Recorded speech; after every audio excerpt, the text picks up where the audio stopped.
A finales del siglo XIX, México vivió una de las etapas más largas y controvertidas de su historia, el Porfiriato. Comenzó en 1876 cuando Porfirio Díaz tomó el poder tras el Plan de Tuxtepec, prometiendo restaurar la legalidad y acabar con la reelección. Sin embargo, terminó gobernando más de 30 años, convirtiendo su promesa en una dictadura disfrazada de progreso. Porfirio Díaz gobernó por 34 años y en esta etapa se dividió en dos periodos. El primer periodo de 1877 a 1880, en un principio Porfirio Díaz se caracterizó por respetar el periodo presidencial. Porfirio Díaz, como militar de gran experiencia, supo que lo primero que tenía que hacer en el país era acabar con la criminalidad y establecer la paz pública controlando los diferentes grupos armados y traer paz. En 1880, Porfirio Díaz se retira de la presidencia y en su lugar entra Manuel González. En 1884, Porfirio Díaz va a regresar a la presidencia para no abandonarla más hasta 1911.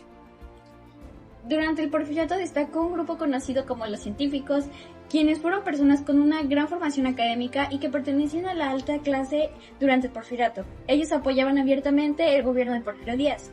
Los opositores a Porfirio Díaz fueron principalmente los hermanos Flores Magón, quienes fundaron el periódico Regeneración y el Partido Liberal Mexicano para criticar su régimen, enfrentando persecución y encarcelamiento.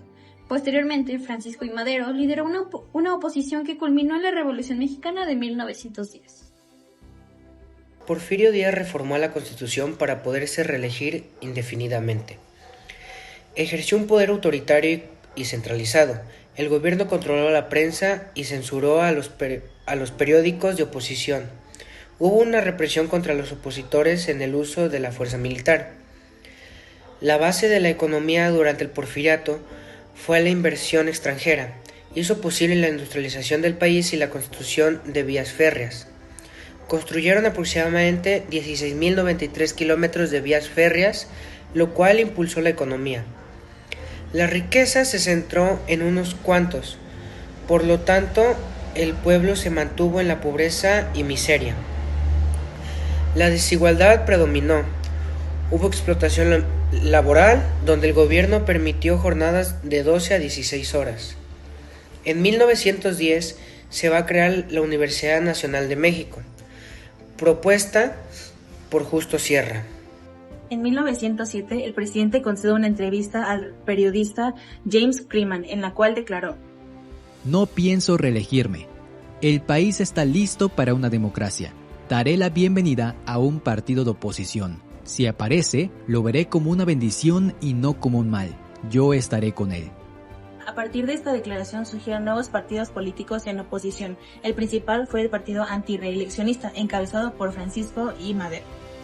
En Orizaba, Veracruz, el 7 de enero de 1907, cerca de 2,000 obreros de la fábrica textil de Río Blanco se amotinaron afuera de las instalaciones de la fábrica para exigir mejores condiciones laborales. Esta huelga no solo fue en Veracruz, también abarcó los estados de Puebla, Ciudad de México y Tlaxcala. El descontento por la concentración de la riqueza, la explotación de obreros y campesinos, más aparte la falta de democracia en el pueblo, dio el inicio al levantamiento armado en 1910 convocado por Francisco I. Madero para terminar con la dictadura de Porfirio Díaz, que aunque su gobierno modernizó económicamente, hubo una estabilidad política y hubo crecimiento de infraestructuras como el ferrocarril, esto se dio a base de muchas desigualdades sociales, explotaciones laborales y represiones.